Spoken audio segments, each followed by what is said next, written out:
Not sure how to do a cyber risk assessment? Let's try and do one in 15 minutes. Cybersecurity made easy. Don't forget to hit like and subscribe, then the notification bell to be notified when I upload my next video. Hi guys, welcome back to another video. This time we're going to attempt to do an information risk assessment in just 15 minutes. That's quite a full on, but we'll give it a go. So obviously when you're doing a risk assessment you need to define a scope first of all. So the scope I was going to choose was a company that I was running a few years ago, an IT support company, and that company is no longer running obviously, but I had a good idea of the assets, and now I'm obviously working in information security, so I can do both sides of it, so kind of from the business side and from the security side. So that's the plan. We're going to do a quick information risk assessment on my previous company. Okay guys, so the first part of the assessment, we just need to put together a scope and a very high level 30,000 foot view of the assessment. So we're not getting into any detail, we're just putting together some high level information to start with.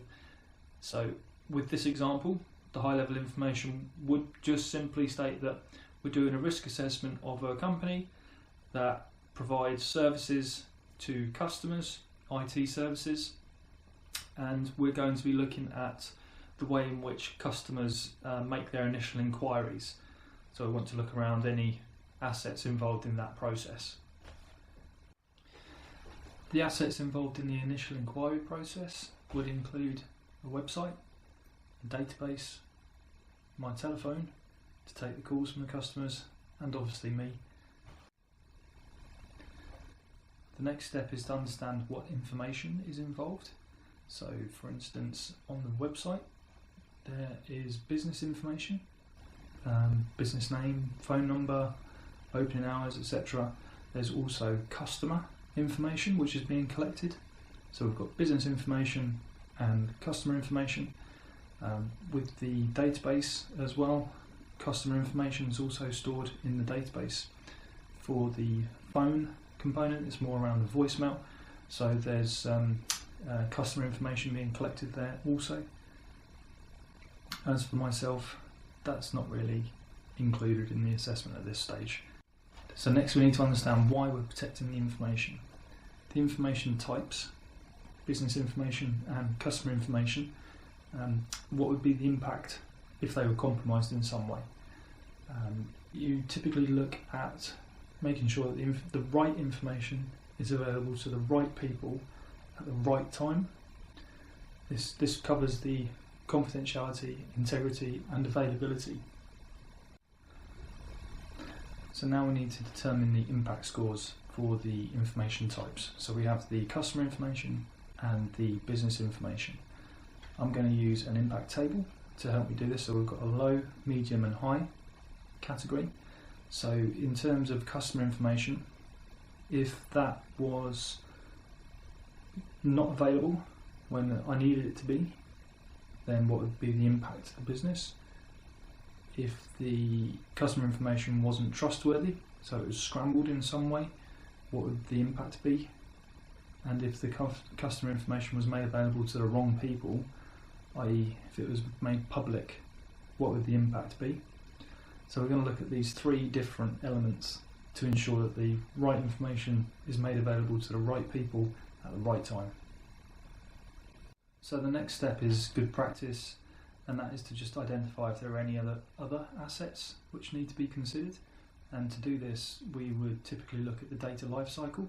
So if you take the customer information, for instance, you'd go through the data lifecycle and see 1, where it's created, 2, where it's stored, 3, if it's transmitted or sent anywhere, 4, if it's shared. This is more to do with the cloud, so you don't actually send the information, you're just you're sending a link to the information so somebody can come in and view it. 5, looking at if it's archived and where does it go, and then 6, lastly, is it destroyed, and if so, how is it destroyed? This will help you determine if there are any other assets that have been missed. So we can take the customer information and just follow that journey through. Okay, now we understand the assets involved and the impact scores to those assets. We're going to move on to the threat profiling. So to do this, we start off with a list of high-level threat categories, and within each category there are threat events. So take for instance the unauthorized access. So within there would be unauthorized use of an application, external access by third parties, hackers. Under technological failure there would be data loss, hardware failure like a hard drive for instance. So I'm just going to run through and tick off the applicable threat types to each asset. So now we understand the threat categories which could impact the assets. We need to just drill down to look at the threat events. So if you have a particular category like unauthorized access for instance, within that, how could unauthorized access be gained? So I've just put 3 examples in here, but there would be more in the full list of threat events. So we've got unauthorized use of an application, we've got unauthorized access by insiders, and unauthorized access by outsiders, aka external hacking.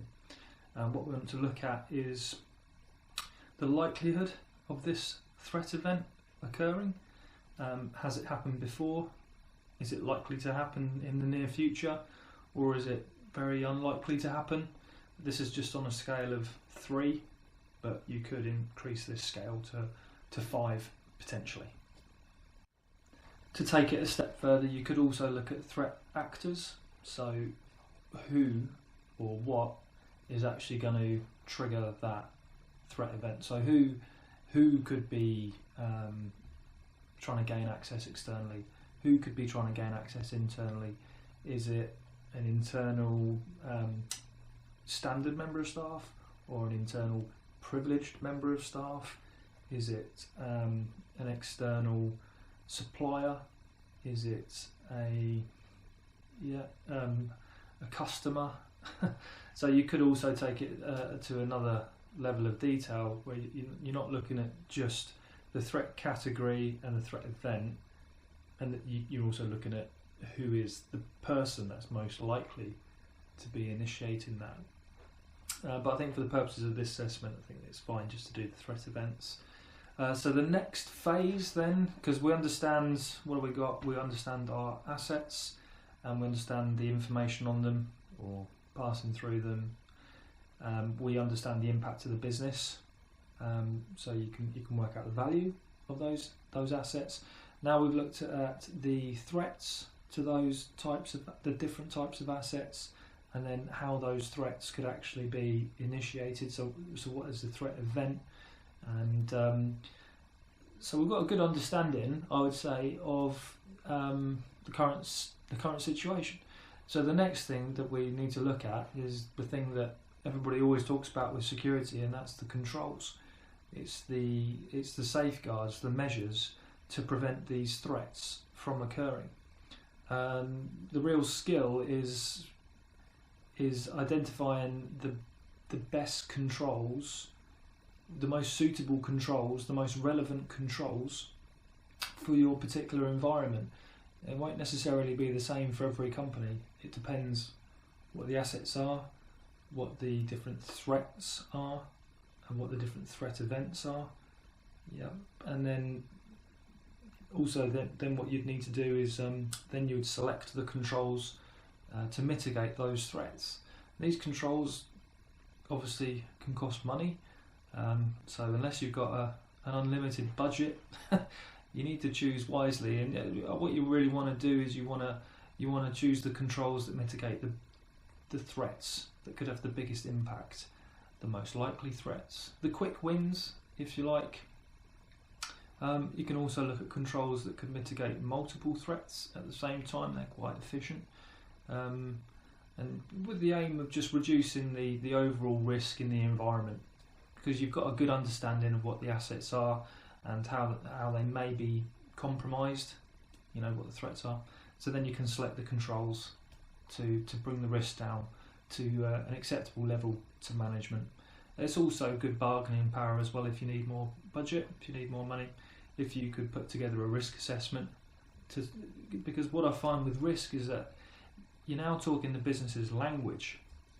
If you stick to the technical language and the jargon, the business won't necessarily understand what the issue is.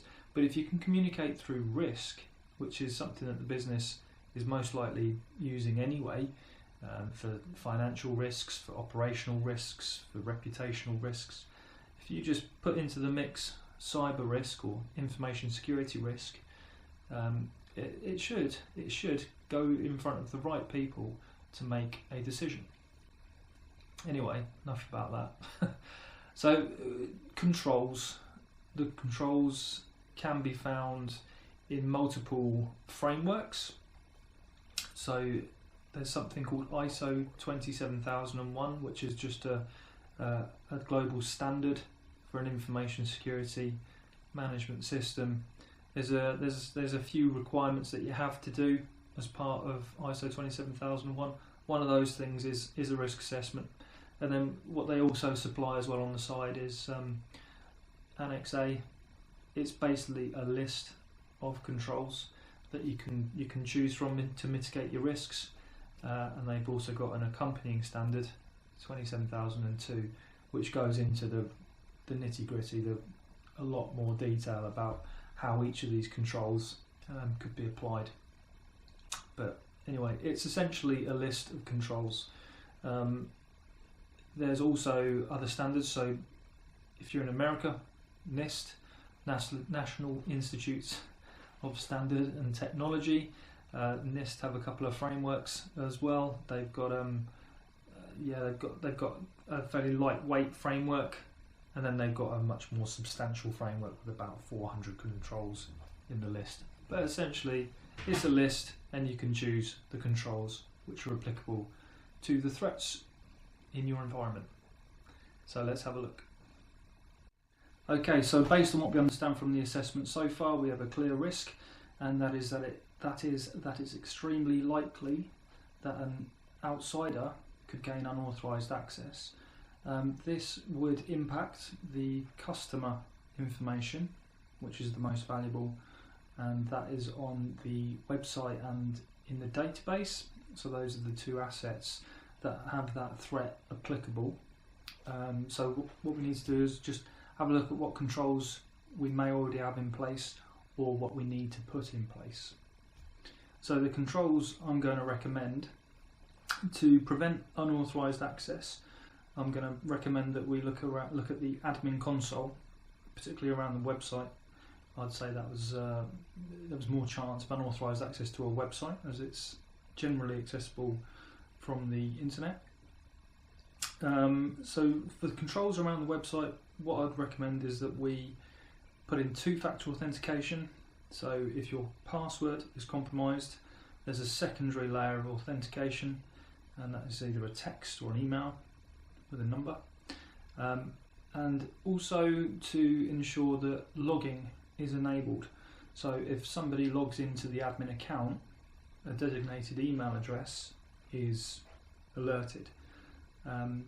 So that's what I'm going to recommend at the moment for these two. Okay guys, so that is a very, very quick overview of a information risk assessment. There's obviously much more detail that you can go into. There's many more controls that you can apply. You'd want to do an assessment as well to see how effective those controls were. So you had a risk to begin with, you applied some controls, how much has that risk come down by, and is it within an acceptable level, or risk tolerance they call it, for the business. And that's basically it. So you'd go through and you'd have various assessments dotted around the organisation in key areas. You might have one big assessment, depends how complex the environment is. But that's ultimately the information risk assessment. What you can also do is then report to management regularly to show how well your controls are performing has the risk actually now increased? Do we need more control? Have the threats changed? Everything's changing all the time, so it's quite difficult to put your finger on a particular number. There's also lots of tools available that you can use to check the effectiveness of your controls. Basically the ultimate aim is just to understand what's the current level of risk. Do we need to take any action? Okay, so that was a quick overview in 15 minutes, I think, or just thereabouts. I haven't got my watch on. That's it. So thanks very much for watching. Please don't forget to like and subscribe, and I will see you in the next one. Thanks.